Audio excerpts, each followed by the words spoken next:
Halo guys, jumpa lagi di channel Febri Vlogger. Kali ini saya akan coba untuk spillkan sedikit mengenai pilihan dari watchface yang tersedia untuk smartwatch seri terbaru, yaitu OLED FW3 ya. Smartwatch yang baru rilis beberapa hari yang lalu.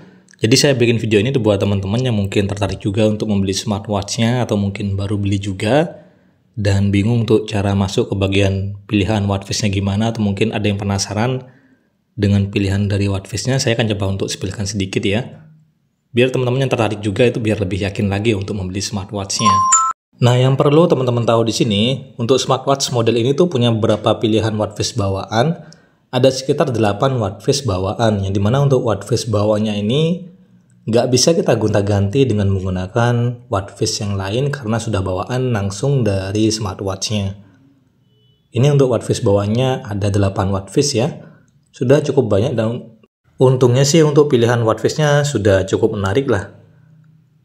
Nah, di sini kita diberikan dua background. Ini yang pertama, backgroundnya bisa kita ganti dengan menggunakan watchface yang lain yang disediakan dari aplikasi pendukungnya. Dan satu background lagi yang bisa kita custom dengan menggunakan foto yang kita suka nih. Jadi disediakan dua background saja. Nah, mungkin nih sudah banyak yang penasaran dengan pilihan watchface dari smartwatch ini. Langsung aja saya akan coba untuk spillkan ke kalian ya.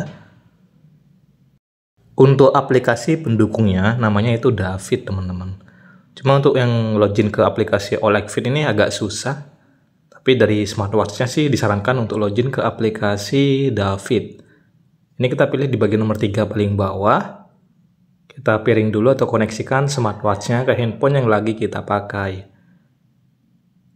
Nanti ada tulisan terhubung dan pilih di tampilan jam. Pilih paling pojok itu ada tulisan tonton galeri wajah. Ini dia untuk pilihan watchface yang tersedia dari aplikasi pendukungnya. Sudah cukup banyak sih, cuma memang nggak disebutkan ada berapa banyak untuk pilihan dari watchface-nya. Di sini saya akan coba untuk spillkan sedikit mengenai pilihan dari watchface-nya. Nah, ini bisa teman-teman sambil perhatikan ya. Untuk pilihan watchface-nya sudah cukup menarik lah di kelas harganya, dan sudah lumayan banyak juga. Tampilannya cukup menarik, ini ada tampilan digital, tampilan gaya model analog, gaya model klasik, sampai tampilan watchface yang menggunakan gaya animasi.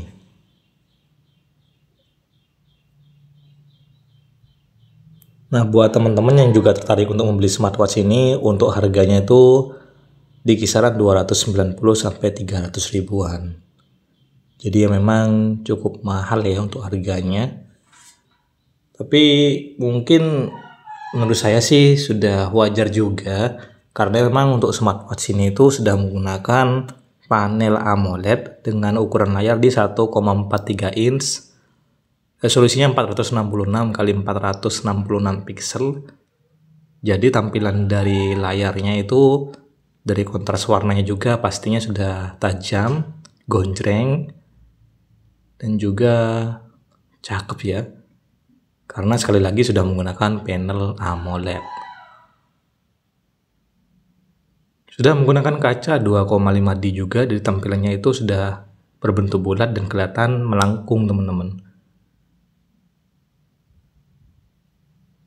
Sudah punya fitur always on display juga. Jadi ya mungkin ini yang menjadi salah satu faktor juga kenapa harganya cukup mahal lah ya untuk smartwatch dari brand OLED model baru ini. Untuk gaya tampilan dari fitur AOD-nya, always on display-nya itu ada dua. Ada gaya tampilan analog sama gaya tampilan digital. 3 tampilan gaya analog dan 3 tampilan gaya digital. Jadi ya untuk fitur AOD-nya ini sudah lumayan banyak lah untuk pilihan dari gaya tampilan AOD-nya. Ini kita geser-geser lagi untuk pilihan watchface-nya. Ada gaya tampilan watchface klasik juga nih. Jadi pilihannya sudah lumayan banyak. Ada gaya tampilan klasik sampai gaya tampilan jam modern. Tinggal dipilih saja, tinggal disesuaikan saja sesuai dengan selera kalian. Jadi gimana nih teman-teman? Makin tertarik gak untuk membeli smartwatch ini? Nanti jangan lupa ramaikan di kolom komentar ya.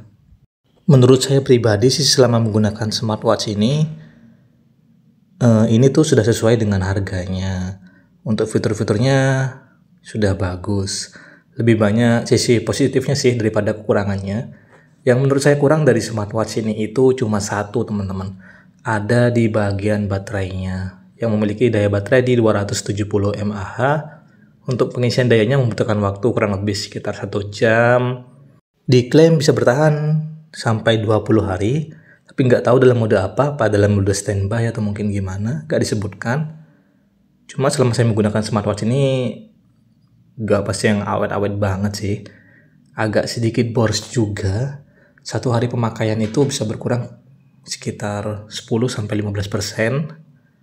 Jadi ya menurut saya kalau bisa bertahan sampai 20 hari sih, kemungkinan ya kalau jarang digunakan. Tapi kalau dipakai setiap hari tentunya nggak bakal bisa bertahan sampai selama itu. Karena ya daya baterainya juga cuma di 270 mAh. Selebihnya sih sudah bagus ya. Ya mungkin itu saja untuk pilihan dari Watchface-nya.